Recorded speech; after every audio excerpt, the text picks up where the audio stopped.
पूरी दुनिया में डायरेक्ट सेलिंग को भी एक साइड रख दो, डायरेक्ट सेलिंग हमारे पास एक जरिया सक्सेसफुल होने का। सवाल इस बात का है कि किसी भी सक्सेसफुल आदमी के पीछे एक रीजन क्या होता है, उसका बैकबोन क्या होती है, उसकी वजह क्या होती है। आप दुनिया में किसे सक्सेसफुल मान रहे हो? सचिन को? मेरा क्वेश्चन है, सचिन क्रिकेट क्यों खेल रहा है? क्यों खेला सचिन ने क्रिकेट? क्यों? मेरा क्वेश्चन मैं आपसे पूछने आ रहा हूं नीचे, सचिन ने क्रिकेट क्यों खेला? बोलो। ड्रीम था उसका। क्या था ड्रीम? वो उसका पैशन था। नहीं, ड्रीम क्या था? पैसा बनाना। पैसा बनाना। क्यों बनाना था पैसा? पैसे की सबको जरूरत होती है। सबको नहीं, उसको क्या था? उसको जरूरत था। उसको जरूरत थी। क्या जरूरत थी? सेलिब्रिटी बनना था उसे। सेलिब्रिटी बनना था, वो भी एक ड्रीम हो गया। फेमस होना था उसको फेमस होना था, फेमस होना था, सेलिब्रिटी बनना था, पैसा बनाना था, राइट। अच्छा, धीरू भाई अंबानी को ने बिजनेस इतने बड़े क्यों शुरू किए? धीरू अंबानी को करके दिखाना था, कुछ करके दिखाना था। ये जो करके दिखाना था, एक क्या था? ड्रीम। ये ड्रीम था, राइट। दुनिया के साथ कुछ अलग दिखाना था। दुनिया को कुछ अलग करके दिखाना था, ये क्या था? उसका ड्रीम था। ड्रीम था। अब जो अलग करके दिखाना था, या सचिन को सेलिब्रिटी बनना था, पैसे बनाने थे, तो सचिन के लिए क्रिकेट एक जरिया था, ड्रीम कुछ और था। ड्रीम था पैसा कमाना, ड्रीम था उसको सक्सेसफुल होना, सेलिब्रिटी बनना, लेकिन जरिया था क्रिकेट। यह भी हो सकता था कि वो जरिया फुटबॉल हो जाता। धीरूभाई अंबानी को अमीर बनना था, कुछ करके दिखाना था, तो जरिया बना उसका पेट्रोकेमिकल, बिमल और व्हाटएवर, रिलायंस। यह भी हो सकता था रिलायंस जगह फिलायंस हो जाता। यह भी हो सकता था कि पेट्रोकेमिकल की जगह ऑटोमोबाइल हो जाता। ये सब चीजें, बेसिक बात समझना, ये चीजें हैं जरिया। लेकिन उसके पीछे रीजन क्या था? जीतकर साहब बोलो। सपना, वजह। मैं कहां ले जाना चाहता हूं बात को, जरा पकड़ने की कोशिश करना। देश पांडे साहब, आप अकेले, आप एडवोकेट बने, इतने बड़े आप एडवोकेट क्यों बने? रीजन बोलो। कुछ करना था इसलिए बने? कुछ करना था ये वजह थी, या एडवोकेट ही बनना था ये वजह थी? टैलेंट दिखाना था। अगर एडवोकेट नहीं बनते तो डॉक्टर बन जाते, डॉक्टर नहीं बनते तो इंजीनियर बन जाते। लेकिन बेसिक बैकबोन, बेसिक रीजन क्या था? कुछ कर दिखाना था। परिमल, तुम फिल्मों में क्यों गए? नेम, फेम, रिकॉग्निशन, पैसा, एवरीथिंग। नेम, फेम, रिकॉग्निशन, पैसा। तुम डायरेक्ट सेलिंग में क्यों आए? Name, fame, recognition, everything. Oh, name, fame, recognition, security. Security. मतलब चाहे ये फिल्मों में गए हो परिमल, और चाहे डायरेक्ट सेलिंग में आए हो, इनकी वजह नेम, फेम, रिकॉग्निशन है। डायरेक्ट सेलिंग भी एक जरिया है और फिल्म भी एक जरिया है। फर्क समझना। जब कोई व्यक्ति कहता है कि आपको बिजनेस क्यों करना है, तो मैं ये कहूं कि मैं बढ़िया प्रोडक्ट्स को यूज करने के लिए बिजनेस को कर रहा हूं, या मैं ये कहूं कि मुझे अपने सपने पूरे करने इसलिए मैं बिजनेस को कर रहा हूं। आप समझने की कोशिश कर रहे हो मैं क्या कहना चाहता हूं आपको। मैं इस बिजनेस में इसलिए नहीं हूं कि बेस्ट क्वालिटी के प्रोडक्ट्स यूज कर रहा हूं। हमारे प्रोडक्ट्स बेस्ट क्वालिटी के हैं, इसमें कोई दो राय नहीं है। अगर वो नहीं होते तो ये साधन और जरिया सही नहीं होता। लेकिन डायरेक्ट सेलिंग, वेस्टीज हमारे लिए एक जरिया है, एक साधन है, लेकिन उसके पीछे जो रीजन है वो प्रोडक्ट्स नहीं है, हमारे सपने हैं। तुम कहोगे प्रोडक्ट्स का बिजनेस है, कौन से प्रोडक्ट्स का है? स्पिरुलिना का है, कैल्शियम का है। कल अगर स्पिरुलिना नहीं रहेगी, कल कैल्शियम नहीं रहेगा, तो हमारे बिजनेस का क्या होगा? डॉक्टर रवि गुप्ता। कल अगर फ्लैक्स ऑयल नहीं रहेगा तो हमारे सपने मर जाएंगे। सुनो, हम ये प्रोडक्ट इसलिए यूज करते हैं कि बेस्ट क्वालिटी के नहीं, वो तो हैं ही। हम ये प्रोडक्ट इसलिए यूज करते हैं क्योंकि इसमें पीवीबी भी है। अरे यार, इस बात पे जितना तुम्हें चिल्लाना चाहिए था, ताली बजनी चाहिए थी, वो नहीं बजी। मुझसे अगर कोई कहता है, रुपेश, अगर कोई मुझसे पूछता है कि आपके पड़ोस में क्या खास बात है, तो मैं ये नहीं कहता हूं कि मेरे पड़ोस में ये बहुत सारी खास बातें हैं। मैं कहता हूं, सुनो, हमारे पड़ोस में पीबीबीबी है, और मार्केट में जो पड़ोस मिलता है उसमें पीबीबीबी नहीं है। मैं वो काम करता हूं जिसमें पीबीबीबी हो, मैं वो नहीं करूंगा जिसमें पीबीबीबी नहीं हो। इन पड़ोसों क्यों यूज करना है? कोई ये कहे मेरी साबुन 5 रुपए सस्ती है, होगी, उसमें बीबी कम है, पीबी कम है। मैं पीबीबीबी के धंधे में हूं। 5 रुपए महंगी सस्ती साबुन और 5 रुपए का महंगा सस्ता तेल के धंधे में मैं नहीं हूं।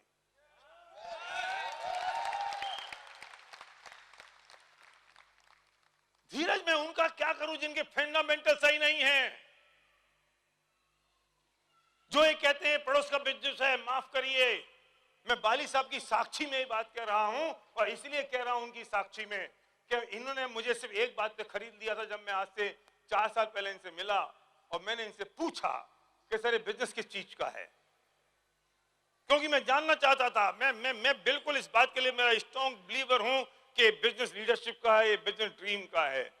हम पड़ोस को यूज करते हैं अपने सपनों को पूरा करने के लिए, और ट्रेडिशनल बिजनेस में लोगों को यूज करते हैं उनके सपनों को पूरा करने के लिए। फर्क है ना ये। मैं बताऊं, नया प्रोडक्ट लॉन्च होता है ना वेस्टीज का, मैं उसकी ट्रेनिंग लिए बिना खाना शुरू कर देता हूं। क्यों? क्योंकि मुझे पता है बेस्ट है, क्योंकि मुझे पता है भरोसा है, क्योंकि मुझे पता है उसमें बीबी है, क्योंकि मुझे पता है उससे मेरे सपने पूरे हो रहे हैं, बात खत्म। और क्या चाहिए? सी बक्थोन आएगा, अपन चालू। आज आ गया क्या? कल आएगा, आ गया आज। हाँ, आते ही चालू, समझते रहेंगे बाद में है क्या। कोई और आके समझा दे मेरा 2 रुपए सस्ता है, सो व्हाट। मैं बाली साहब ने मुझे क्यों खरीदा, जब मैंने इनसे पूछा, अच्छा सॉरी, अभी मैंने कह दिया कि इनने मुझे खरीद लिया तो लोग कह देंगे 300 करोड़ में। आजकल तो बोलना खतरनाक हो गया साहब, आधा कर लेते हैं। मैंने इनसे पूछा सर बिजनेस किस चीज का है, इन्होंने छूटते कहा कि बिजनेस लीडरशिप का है, ना प्रोडक्ट्स का है, ना प्लान का है। मैंने सैल्यूट मारा इनको। पूछो क्यों? अरे लीडर अगर ये बात कहे तो समझ आती है, लेकिन कंपनी का मालिक अगर ये बात कह दे तो लगता है वो मालिक नहीं है, लीडर है। और ये बात मैं इनके सामने इसलिए कह रहा हूं कि पीछे से कहूंगा तो लोग कहेंगे कि भारी साहब अपने मन की ठोक रहे हैं। मैंने कुछ पॉइंट तैयार करे हैं। मैं पीपीटी दिखाना चाहता हूं कि how to choose a direct selling company, किसी भी डायरेक्ट सेलिंग कंपनी को कैसे चूज करना चाहिए, और उस वक्त उस डायरेक्ट सेलिंग कंपनी में किन चीजों का ध्यान रखना चाहिए, मैं उसके बारे में आपसे बात कर रहा हूं। आपको पीपीटी दिखाई दे रही है, राइट? एक डायरेक्ट सेलिंग कंपनी को कैसे चूज करना चाहिए, मुझे रिमोट दे दो। How to choose a direct selling company. Next, इसमें कुछ मुद्दा होता है, कुछ पॉइंट होते हैं। नेक्स्ट प्रोडक्ट्स किस तरह के होने चाहिए डायरेक्ट सेलिंग कंपनी में। नंबर 1, नीड क्रिएटिंग है या रिप्लेसमेंट है या दोनों हैं। 2 तरह की प्रोडक्ट्स होते हैं। एक होता है कि आपको नीड क्रिएट करनी पड़ेगी, आप ये हमारी क्रीम लगा लो और आप जवान दिखने लग जाओगे। मैं कितने लोगों को क्रीम समझाऊं? एक प्रोडक्ट होता है कि ये प्रोडक्ट को आप रिप्लेस कर दो। प्रोडक्ट की कैटेगरी 2 तरह से होती है, नीड क्रिएटिंग और दूसरा रिप्लेसमेंट, और दोनों। मैं इस तरह के प्रोडक्ट्स में काम करना पसंद शायद नहीं करूंगा जिस प्रोडक्ट्स में सिर्फ मुझे नीड क्रिएट करनी पड़े और मुझे समझाना पड़े लोगों को कि आपको ये प्रोडक्ट्स क्यों जरूरी हैं। मैं रिप्लेसमेंट से एंट्री शुरू करूंगा और बाद में नीड क्रिएशन पे मैं आ जाऊंगा। इसलिए प्रोडक्ट्स की कैटेगरी कैसे होनी चाहिए देखने की जरूरत है। रेंज और कैटेगरी कितनी है, कितने वाइड है। कोई आदमी 4 प्रोडक्ट्स लेके या 6 प्रोडक्ट्स लेके कंपनी के साथ आ जाए और बताए कि हम बहुत अच्छी कंपनी है, आप शुरू करो, सॉरी, ये पॉसिबल नहीं है। उसकी कैटेगरी कितनी तरह की हैं, हम कितनी कैटेगरी में काम कर रहे हैं, कि हम सब चीज पकड़ते हैं, एग्रीकल्चर से लेके होम केयर, पर्सनल केयर और कॉस्मेटिक्स। हम स्किन केयर की बात कर रहे हैं, हम होम केयर की बात कर रहे हैं, और सप्लीमेंटेशन की और हेल्थ की बात कर रहे हैं। कितनी कैटेगरी में हम बात कर रहे हैं। प्राइसिंग कितनी इंपॉर्टेंट है। प्राइसिंग के साथ डायरेक्ट सेलिंग में एक बहुत बड़ा कंफ्यूजन है जो मैं आपको दूर करना चाहता हूं। डायरेक्ट सेलिंग में पे आउट भी मैक्सिमम करना पड़ता है, क्वालिटी भी बेस्ट ऑफ द बेस्ट रखनी पड़ती है। बेस्ट क्वालिटी चाहिए, बेस्ट पे आउट चाहिए, और मार्केट से कंपटीशन भी करना है। ऐसा नहीं हो सकता कि हम प्राइस इतनी हाई कर दें जो मार्केट से कॉम्पीट ना कर पाए ट्रेडिशनल मार्केट में, हम क्वालिटी उसकी गिरा दें और हाई पे आउट दे दें, ये भी पॉसिबल नहीं है। तो ये बैलेंस बहुत इंपॉर्टेंट होता है किसी भी डायरेक्ट सेलिंग कंपनी में। उसकी प्राइसिंग का it should be more importantly, it should be the pricing should be reasonable, quality of the products। हम लोगों के घरों में जाते हैं, हम लोगों से बात करते हैं, हमने अगर क्वालिटी हमारी प्रोडक्ट्स की बहुत अच्छी नहीं है, पैकेजिंग बहुत अच्छी नहीं है, तो इज्जत कंपनी की खराब नहीं होती है, प्रोडक्ट्स की खराब नहीं होती, हमारी होती है, क्योंकि उसके एम्बेसडर हम हैं। आप जब किसी आदमी को प्रोडक्ट दिखाते हो तो उसके एम्बेसडर आप हैं, मैं हूं, वो मेरी इज्जत से। अगर क्वालिटी बढ़िया, लोग जब आपने बढ़िया प्रोडक्ट्स दिए तो लोग आपसे कहते हैं ना, भैया तुम तो भगवान बनके मेरे घर आए और मेरी तकलीफ दूर हो गई। तो क्रेडिबिलिटी आपको मिलती है ना, तो डिस्क्रेडिट भी आपको मिलेगी अगर क्वालिटी बहुत पुअर हुई। इंपॉर्टेंट है उसमें बीवी कितना है, क्योंकि मैंने कहा था कि हम बीवी के बिजनेस में हैं। अगर बीवी उसमें 20% है, शायद मेरे लिए वो राइट प्रोडक्ट नहीं है। हाँ, बेस्ट डील के साथ बीवी है, लेकिन best deal is different category, क्योंकि हम मल्टी ब्रांड में काम कर रहे हैं, हम बेस्ट चीज के कोर में काम नहीं कर रहे हैं। तो बीवी बहुत इंपॉर्टेंट होता है।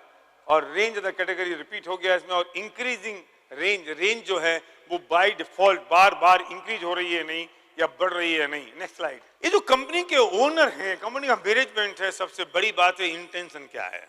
मैं जब बाली साहब से पहली बार मिला और जब मैंने 3 महीने लगे और मैं लगभग 5-6 मीटिंग हुई मेरी, 3-3, 4-4 घंटे की, 5-5 घंटे की, सिर्फ इस बात के लिए कि मैं जानने की कोशिश कर रहा था, मैं पढ़ने की कोशिश कर रहा था कि इंटेंशन क्या है।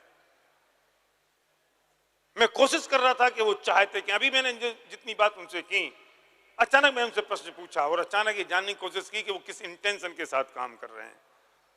क्या किसी का इंटेंशन इतना ही है कि कंपनी शुरू करना है बंद करने के लिए? उसका इंटेंशन यही है कि खुद की वेल्थ इंक्रीज करनी है।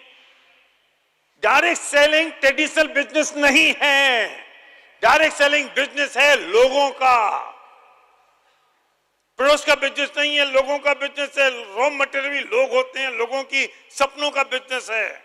इसलिए मैनेजमेंट बहुत सेंसिबल होना चाहिए। कोई भी कंपनी खोल सकता है कहीं भी। दिल्ली में जाइए आप, ऑटो के पीछे लिखा मिलेगा MLM कंपनी का सॉफ्टवेयर बनवाएं, बनवा लो। चले जाओ बद्दी, मिल जाएंगे प्रोडक्ट्स। अपना ठप्पा लगा दो, कंपनी खोल दो, होगा, हो रहा है, होता रहेगा। इंपॉर्टेंट ये है कि मुझे देखना पड़ेगा कि मैनेजमेंट का इंटेंशन क्या है। इससे फर्क नहीं पड़ता कि 5 रुपए सस्ता है या 2 रुपए महंगा है। इससे फर्क नहीं पड़ता कि कुरियर 1 दिन पहले आया कि 2 दिन बाद आया। ये सब ठीक होना चाहिए, पर most important the intention of the management. Thought process क्या है? सुनो, मैं अपनी बेटी की शादी करता हूं ना, तो जिस घर में अपनी बेटी को ब्याहता हूं, मैं पूरे खानदान को देखता हूं। ये हम पीढ़ियों की बात कर रहे हैं। तुम थॉट प्रोसेस नहीं देखोगे, तुम इंटेंशन नहीं देखोगे, तुम बैकग्राउंड नहीं देखोगे। हम जिंदगी सौंप रहे हैं अपनी। मैं ऐसी डायरेक्ट सेलिंग कंपनी को चूज करूंगा जिसके मैनेजमेंट का बैकग्राउंड तो चेक करूं, उनका तजुर्बा तो चेक करूं, उनका इंटेंशन तो चेक करूं। सुनो, हम तो उस टैक्सी में बैठना पसंद नहीं करते हैं जिस टैक्सी ड्राइवर के ऊबर में 2 स्टार मिले हों। और तुम्हें जिंदगी लगाने की बात करते हो बिना एक्सपीरियंस चेक करे, बिना बैकग्राउंड चेक करे। कौन किसको धोखा दे रहा है बेटा? ये जिंदगी बहुत कीमती है, जिंदगी आसान नहीं है, बार बार मिलने वाली नहीं है कि एक बार 10-20 साल यहां लगा दो फिर 10-20 साल यहां लगा देना। डिसाइडिंग फैक्टर क्या होने चाहिए, ये बात बहुत इंपॉर्टेंट है। मैं संस्कारित खानदान से संबंध स्थापित करना चाहूंगा।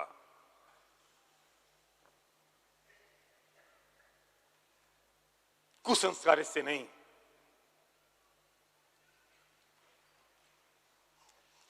ये बिजनेस हमारे लिए मंदिर की तरह होता है। डायरेक्ट सेलिंग एक मंदिर की तरह है।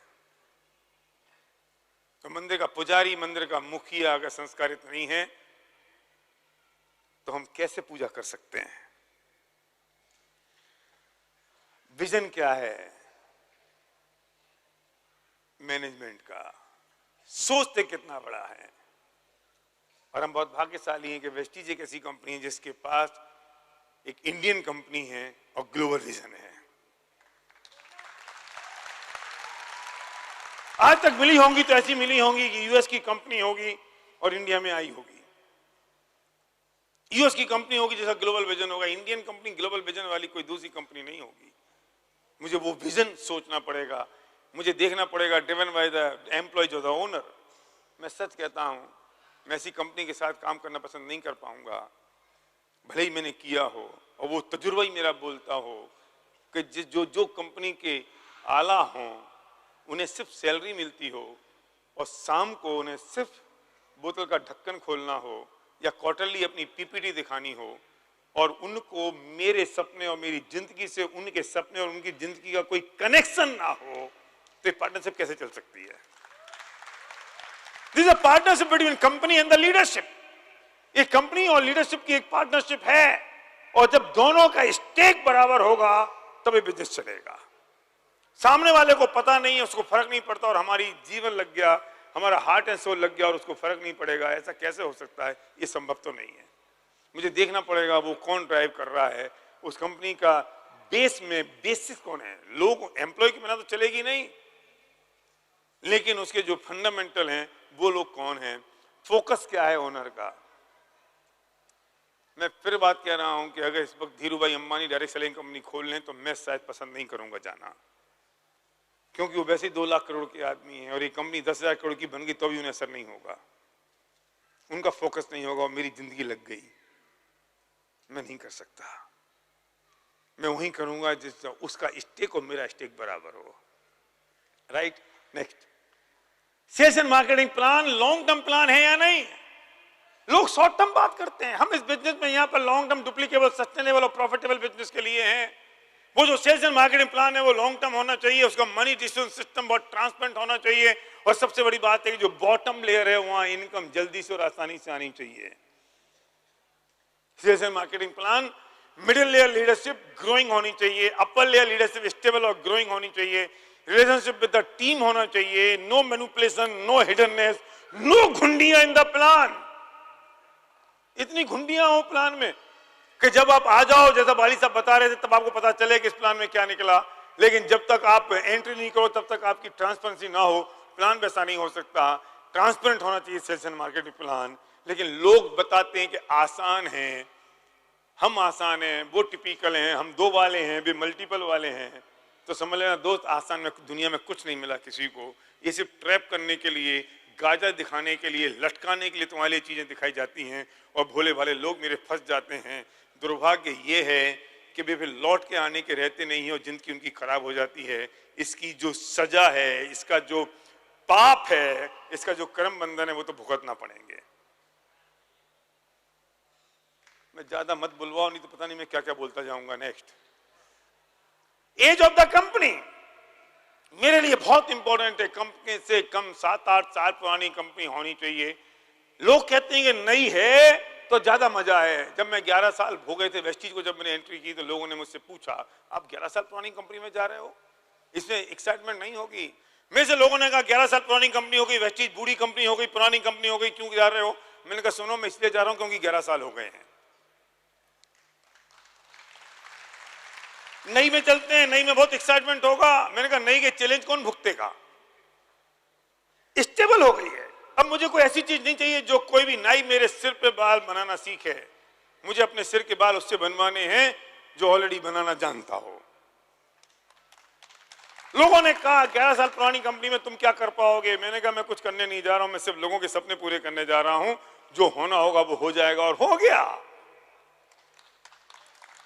इंपॉर्टेंट है एज ऑफ द कंपनी। शुरू के 3 साल से 5 साल के बीच में बहुत सारी कंपनियां बंद हो जाती हैं, इसलिए क्योंकि वो सर्वाइव नहीं कर पाती। उसके बहुत सारे कारण है, बहुत सारे रीजन है। कंपनी की एज होना कम से कम 6-7 साल is very important. Credibility of the company very important. Leadership, जो आपकी अपलाइन लीडरशिप है, आपकी अपलाइन पूरी टीम है, वो लीडरशिप कैसी है भी आपको सोचने की जरूरत है। कौन से दूसरा खानदान, ये तो कंपनी का खानदान, दूसरा आपकी अपलाइन लीडरशिप का खानदान। वो खानदान किस खानदान को बिलोंग कर रही है, वो लीडरशिप इंपॉर्टेंट है। एजुकेशन सिस्टम कितना स्ट्रांग और पावरफुल है, कंपनी का सिस्टम कितना स्ट्रांग और पावरफुल है, ये सोचने की और समझने की सख्त जरूरत है। कौन से कल्चर से हम आते हैं ये देखने की जरूरत है, और क्या लॉन्ग टर्म सक्सेस स्टोरीज हैं। मैंने सक्सेस स्टोरी नहीं लिखा, लॉन्ग टर्म। हम पीढ़ियों के बिजनेस में दोस्त, महीनों के बिजनेस में नहीं है। हमें चाहिए एक लॉन्ग टर्म सक्सेस स्टोरीज जिसके साथ हम जी सकें और जिसके साथ हम बात कर सकें। तुम क्या सोचते हो कि ऐसे ही सोच लिया हमने? तुम क्या सोचते हो कि हम ऐसे ही बातें कर रहे हैं? वही उसके पीछे साइंस है, उसके पीछे एक फिलॉसफी है, उसके पीछे एक रीजन है, उसके पीछे एक वजह है। मैंने सपनों की शुरू की थी, फिर बाली साहब दिख गए तो मैंने उनसे बात शुरू कर दी। मैं फिर कहता हूं कि बिजनेस सपनों का है। हम सपनों के पीछे, दुनिया में कोई आदमी कहीं भी अगर सक्सेसफुल हुआ है तो उसके पीछे सिर्फ ड्रीम है और लीडरशिप है, इसके अलावा कुछ नहीं है। डायरेक्ट सेलिंग हमारे लिए जरिया है, वेस्टीज हमारे लिए जरिया है, वेस्टीज के प्रोडक्ट्स हमारे लिए जरिया है। कारण सिर्फ आप है। जब कोई मुझसे पूछता भैया बिजनेस नहीं चल रहा, तो मैं उससे एक क्वेश्चन पूछता हूं, शुरू क्यों किया था? बताओ शुरू क्यों किया था तुमने? क्या वजह थी, क्या ड्रीम था, क्या रीजन था, क्या कारण था तुम्हारे पास जब तुमने इस बिजनेस की शुरुआत की थी? एडवोकेट के लिए वकालत एक जरिया हो सकता है, रीजन है एक सपना। डॉक्टर के लिए डॉक्टरी और मेडिकल साइंस उसके लिए एक कारण जरिया हो सकता है, पर रीजन है उसका एक ड्रीम। सिंगर के लिए गाना, इंपॉर्टेंट बात सुनना, सिंगर के लिए गाना एक जरिया है, लेकिन उसके पीछे ड्रीम कुछ और है कि उसे सेलिब्रिटी बनना है, लोगों को मस्ताना है, झुमाना है, पैसे कमाना है। कोई ना कोई रीजन है, गाना तो जरिया है। हम कैसे बात कर सकते हैं? हमें समझना पड़ेगा कि बिजनेस सपनों का बिजनेस है, ये बिजनेस नहीं।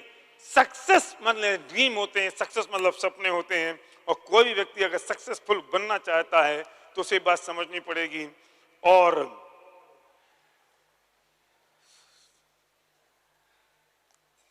सब लोग सक्सेसफुल नहीं होंगे, सुन लेना ये बात। जितने लोग यहां बैठे हैं ना आज, अगले साल तुम सबकी इनकम 1 लाख में महीने की हो जाएगी? कतई नहीं। नहीं, ताली मत बजाओ, मैं उल्टी बात कह रहा हूं। कतई नहीं होगी, सबकी बिल्कुल नहीं होगी। पर किसकी होगी ये मुझे पता नहीं है, ये उसी को पता है जो यहां बैठा हुआ है।